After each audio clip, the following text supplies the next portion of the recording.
Hoje eu queria iniciar uma série sobre o livro de Números. Eu não sei se você já leu o livro de Números, eu não sei se você gosta do livro de Números, eu não sei se você, como eu, quando eu me converti, acha o livro de Números cansativo, exaustivo, repetitivo. Eu não sei, mas eu de um tempo para cá, eu comecei a me debruçar nesse livro. Aliás, eu comecei a me debruçar no Pentateuco e comecei a estudar e fazer pesquisas e entender.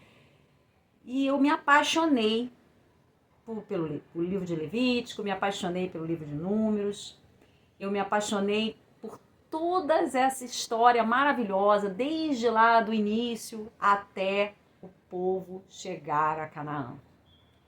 E eu senti vontade de compartilhar isso com vocês, porque eu acredito que o livro de Números tem muito a nos ensinar a respeito de princípios e acontecimentos com o povo de Israel que passam pela cruz de Cristo e podem ser aplicados à nossa vida. Então hoje a gente vai ter um contexto inicial para entender o livro de Números e aonde a gente vai pisar. Para vocês terem uma ideia, o livro de Números, ele é um livro que abrange tantos episódios famosos que a gente já ouviu falar. Se você está na igreja há um ano, pelo menos, você já ouviu falar de vários desses episódios. Por exemplo, a rebelião de Corá, está no livro de Números. Outro é o episódio de Balaão, o vidente contratado pelo rei Balaque, moabita, para tentar fazer com que Israel sucumbisse quando eles estavam já nas planícies de Moabe. Outra situação, o maná. Outra situação, a murmuração. E aí vieram as cordonizes. E tantas outras coisas. A incredulidade em Cades Barneia, dos 12 espias, né? Os 10 que duvidaram e Josué e Caleb que não. Então o livro de Números, ele tem tanta coisa a nos ensinar. A vara de Arão florescendo. Sabe, as filhas de Zelofiade mudando a lei sucessória em Israel. Olha que emblemático. Numa época em que mulher pouco valia naquela nação. Não porque Deus não amasse as mulheres, mas é porque era culturalmente aceito naquela época. Então a gente tem muito a aprender sobre o livro de Números e muito do que ele passa aplica-se a nós hoje.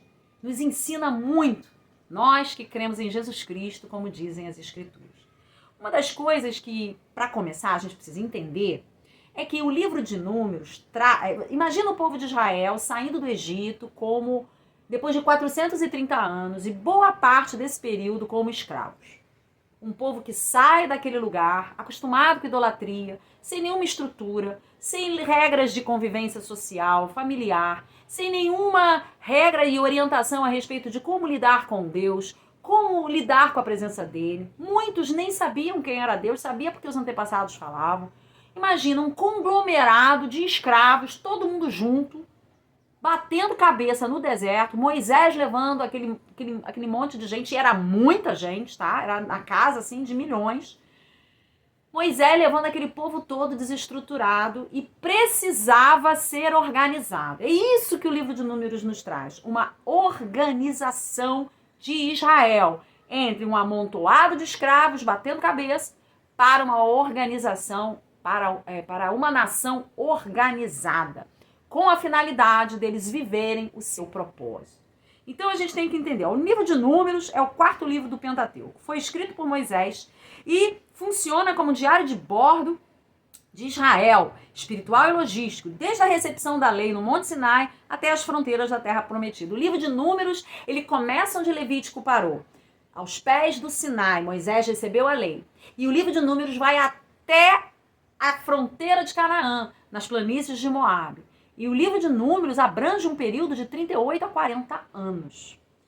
O que a gente vai observar logo de cara no livro de Números? Organização.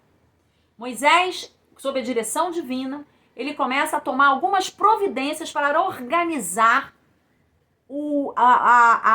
a congregação. Ele começa a organizar, por exemplo, as tribos no entorno do tabernáculo. Aquele acampamento todo disfuncional, ele começa a ser organizado. Tribo tal vai ficar ao leste, tribo tal vai ficar ao oeste, tribo tal vai ficar ao sul, no tabernáculo, em torno do tabernáculo, que era a presença de Deus, onde estava a Arca da Aliança, dentro da congregação. E bem no entorno do tabernáculo, a tribo de Levi, que era aqueles que iriam trabalhar, é como se fosse o diácono, aqueles que iriam trabalhar no tabernáculo. Era a tribo selecionada pelo próprio Deus para servi-lo junto ao tabernáculo. E outra coisa que Moisés fez, Moisés começou a organizar a força estratégica e militar daquele povo. Ele começou a fazer censo para os homens acima de 20 anos. Com relação aos levitas, ele fez censo para os bebês homens a partir de 1 mês de vida. A gente vai ver isso melhor mais para frente. Então, a gente vai entender que o tema do livro de Números é organizar para viver o seu propósito. E isso atravessa a cruz de Cristo e chega à minha vida e à sua. Nós queremos viver o propósito de Deus na nossa vida, mas a gente precisa da direção do Espírito Santo para organizar o que precisa ser organizado. Enquanto nós não tivermos a lucidez espiritual para organizar a nossa vida na área que ela está bagunçada, desestruturada, Deus não vai poder fazer a gente viver o nosso propósito. E como é que eu sei disso? Israel precisou fazer isso. E o livro de Números vai nos ensinar como isso foi feito, o que Israel não conseguiu se adaptar, quais foram os pecados que eles cometeram e atrasaram a promessa de Deus. Tudo isso nos ensina muito, mas hoje eu só quero que você pegue isso. Organizar para viver o seu propósito. O que você precisa organizar? Eu preciso organizar, já que queremos viver o propósito de Deus em nossas vidas. Eu espero que esse vídeo tenha te abençoado. Espero você no próximo vídeo. Nós vamos dar início a essa jornada e eu tenho certeza que vai ser bênção em sua vida. Um beijo no seu coração e até a próxima.